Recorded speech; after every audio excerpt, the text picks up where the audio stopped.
Hey, welcome guys back to the Musings&Review channel. It's Maverick, and today we're going to be watching Dr. Stone episode 4. So, last episode, Senkuu has said we are going to be making gunpowder, right? Black gunpowder, and to be specific. And that means we are rushing forward into the age of firearms. As I said last episode, this anime doesn't really follow a linear progression through time and technology. It basically just takes things from whichever era it wants to and does that. So, anyways, we are going to be making a great leap, right? They were literally still using stone tools and whatnot the past episodes, and now they're making gunpowder because, of course, of the threat of Tsukasa. Even if he can outrun an arrow, he's not going to be able to outrun a bullet. Although there is some irony in the situation where, even though this is the end of the world situation and they're literally, as far as we know anyways, the 4 remaining humans on this planet, and one of the very first things that they need to make is a gun, right? There is definitely some irony in that situation over there. But anyways, let's just get into the episode right now. Alrighty, let's begin in 3, 2, 1, play. This should also basically be nearing the end of the first phase of the series. First arc, or initial arc or whatnot, if you will.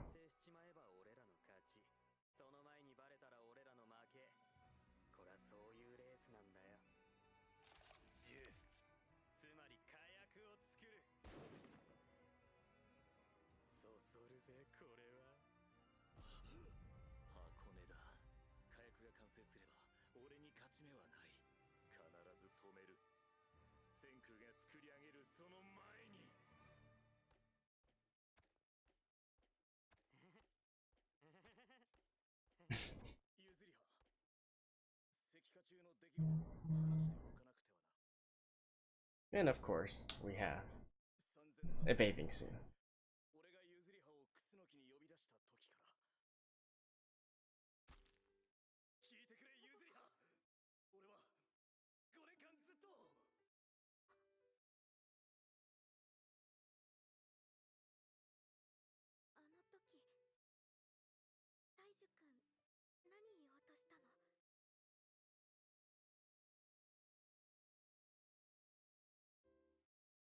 Mm-hmm.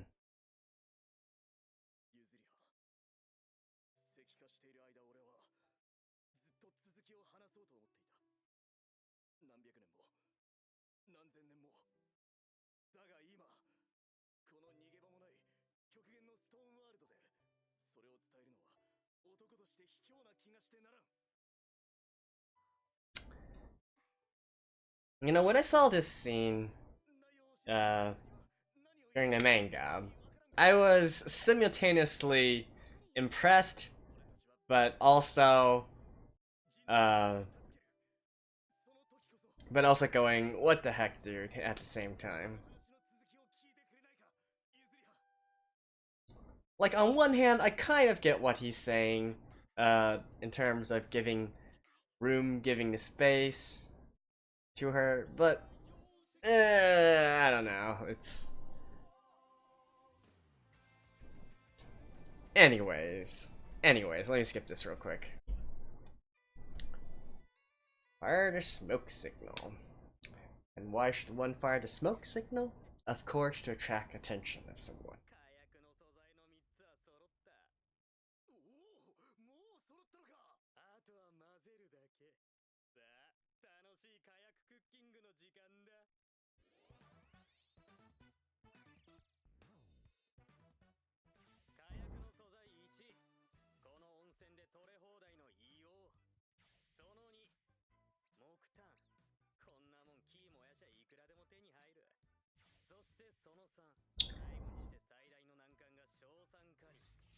Also known as saltpeter.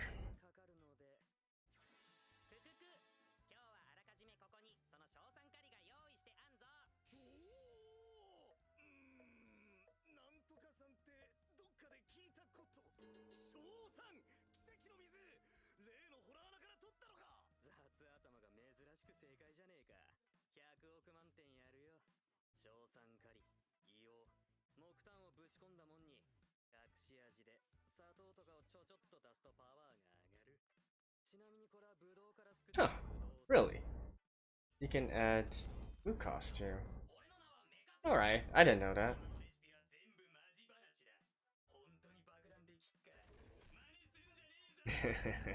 I like how they need to make a disclaimer here.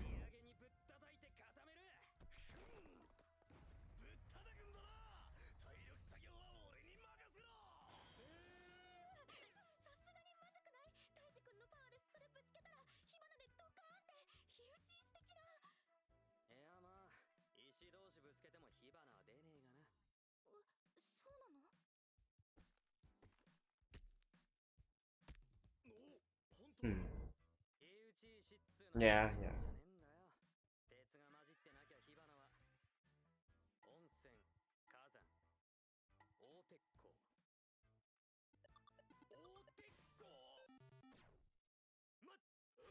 Uh.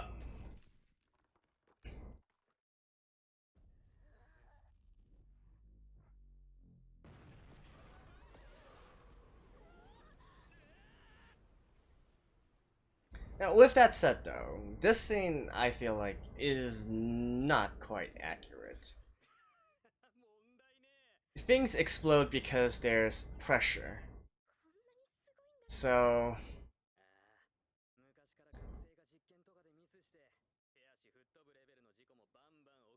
I have to look this up, but as far as I know, gunpowder isn't supposed to act that way.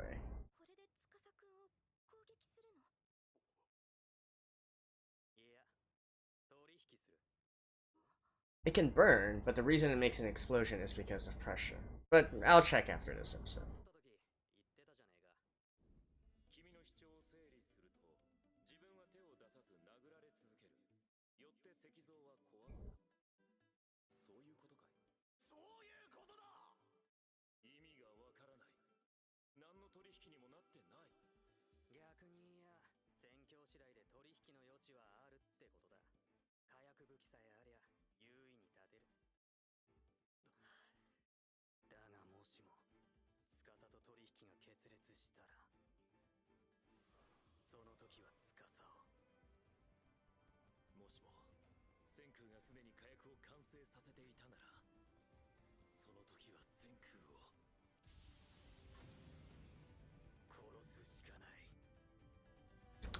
See, they both don't want to kill each other, but, well.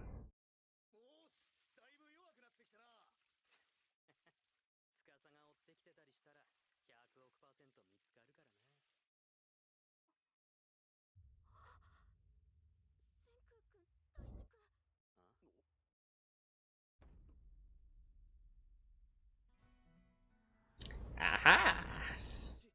Plot thickens.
See, this is actually one of the few instances I don't agree with Senku. Like, if you stay safe, you know, you have all the time in the world to eventually go searching for them, right? Like, what else? What better things do you have to do?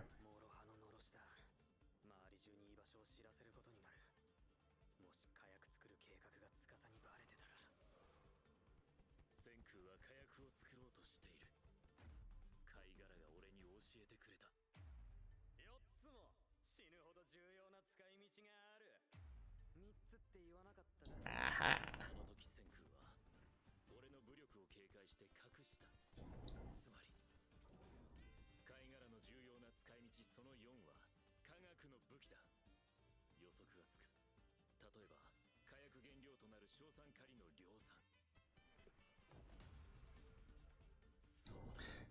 I just want to point out that normal high school students probably wouldn't know of this kind of knowledge, right?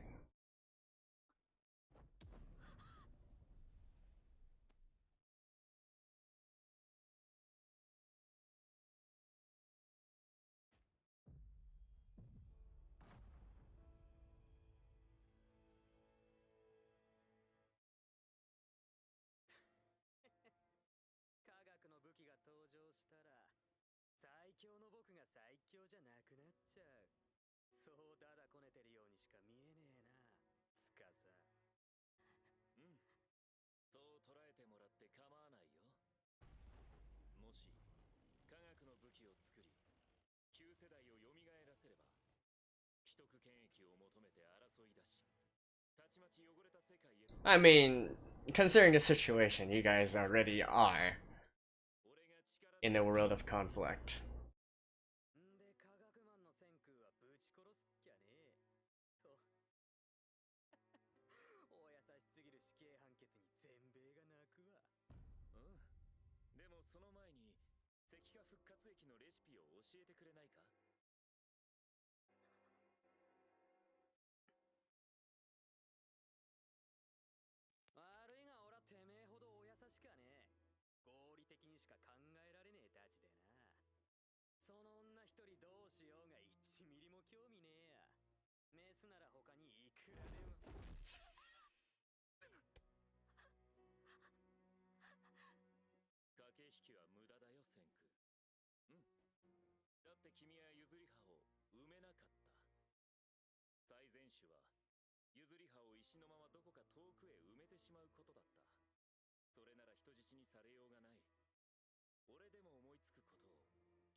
I mean, as we've already seen from him letting the smoke signal, even though he's very smart, he doesn't necessarily always listen to logic.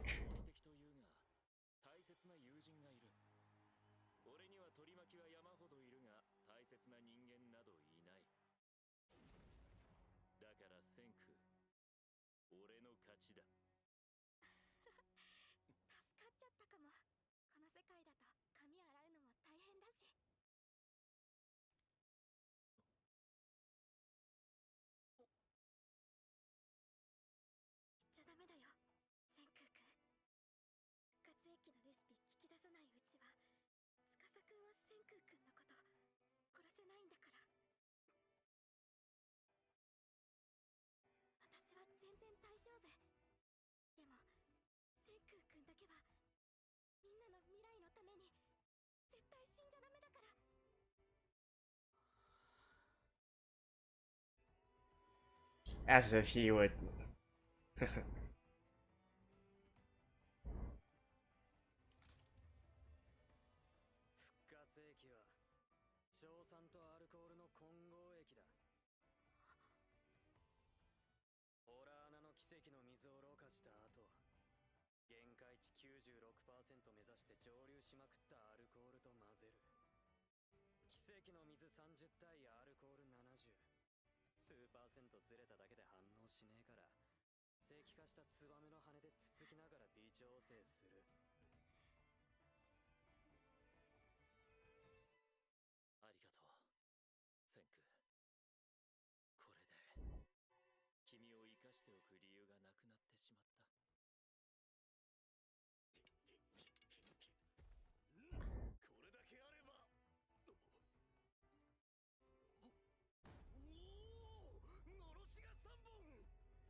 Hey!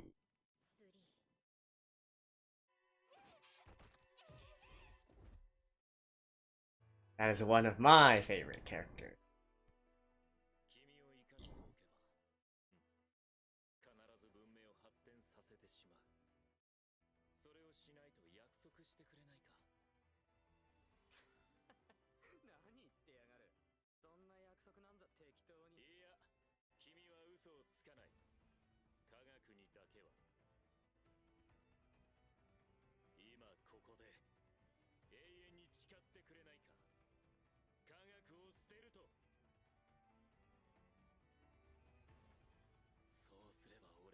I don't think that's what he said in the original manga. I think what he said was that, or you swear you don't try to revive the world or something.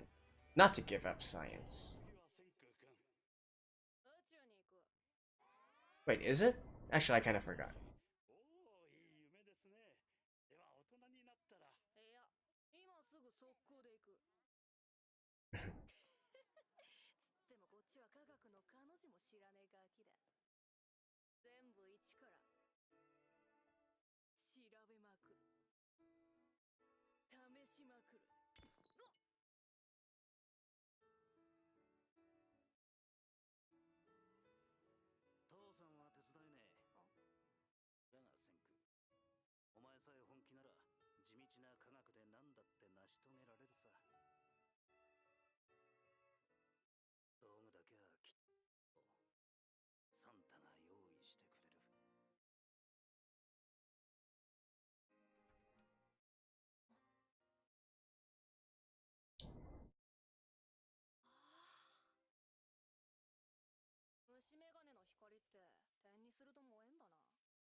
And that's how they met.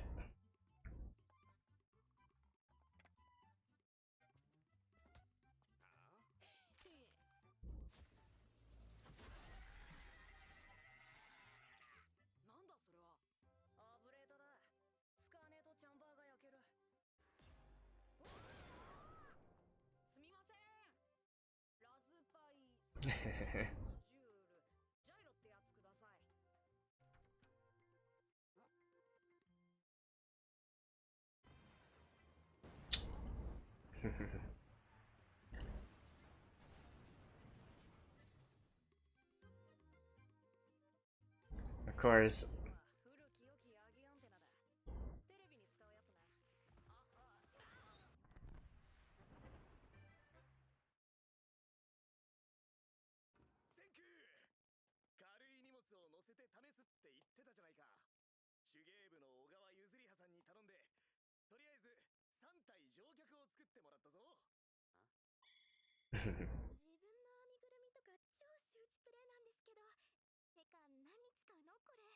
This is mid school.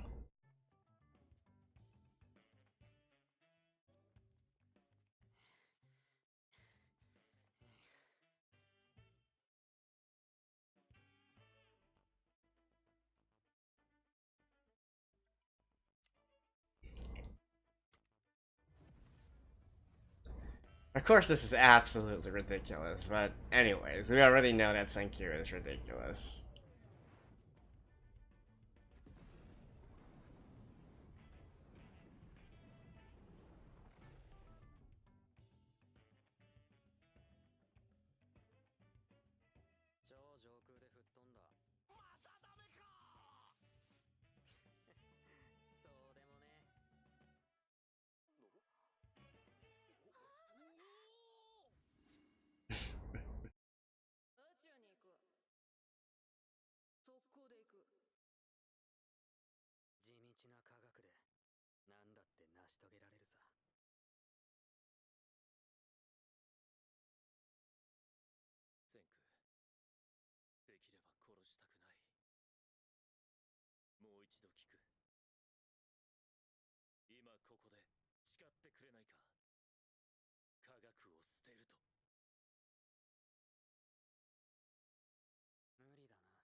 Okay, that.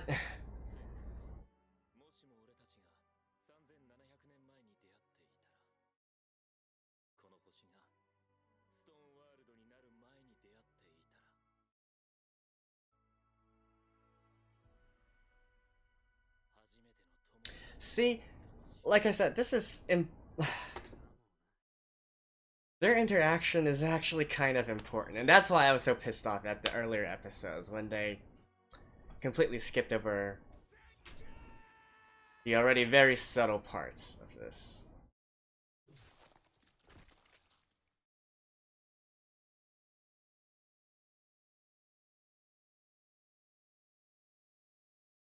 Ending? Yep.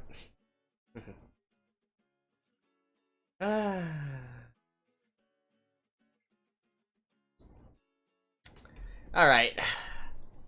I'll see you guys after the ending.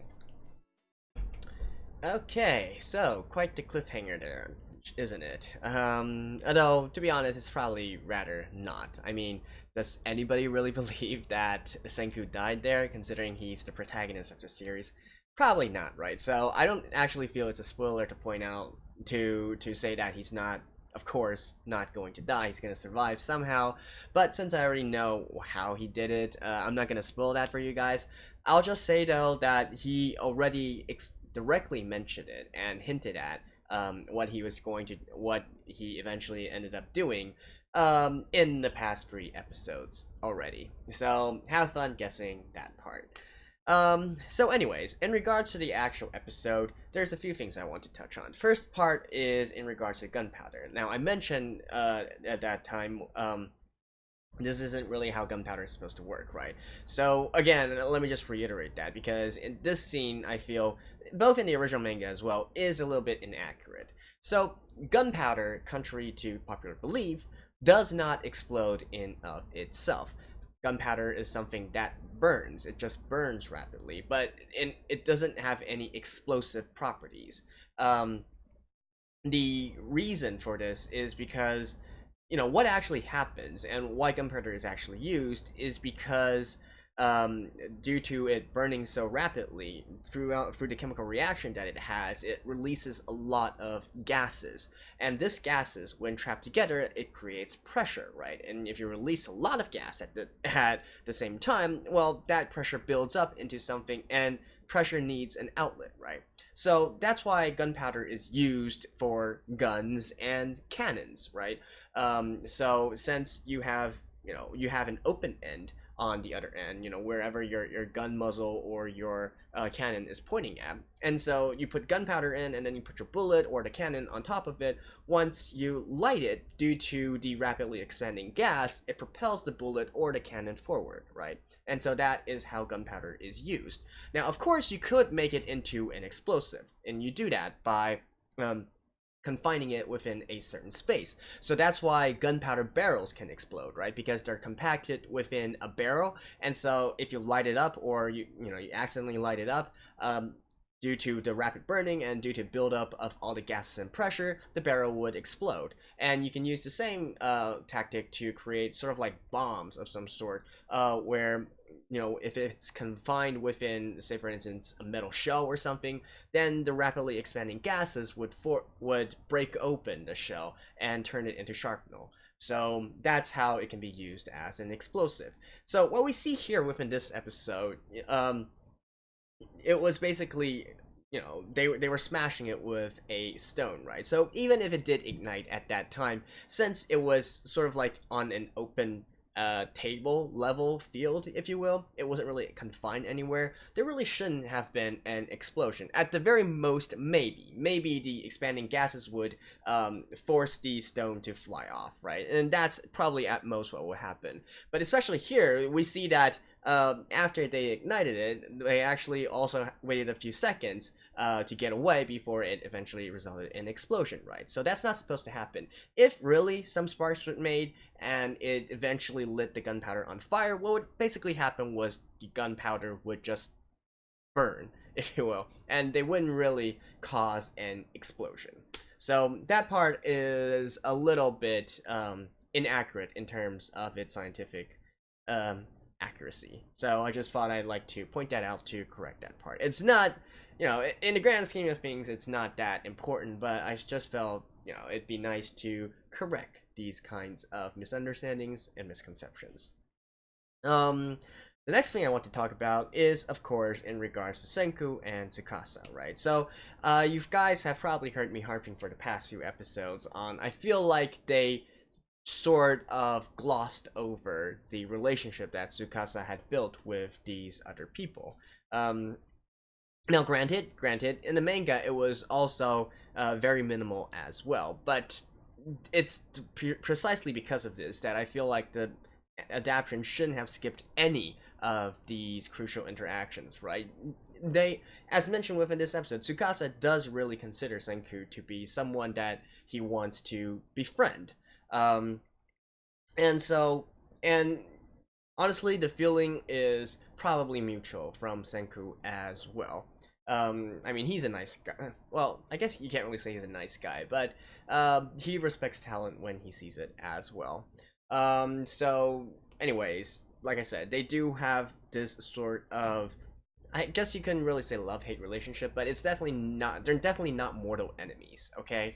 And especially next episode, there's probably, in the original work anyways, there's a very sweet and also sad at the same time what if scenario, and I do hope that they manage to adapt that part as well, considering that they spent a lot of time adapting the child Senkuu, middle school Senkuu and whatnot, and what they were doing. I hope the animators or the studio production spend some time on animating the what if scenarios as well.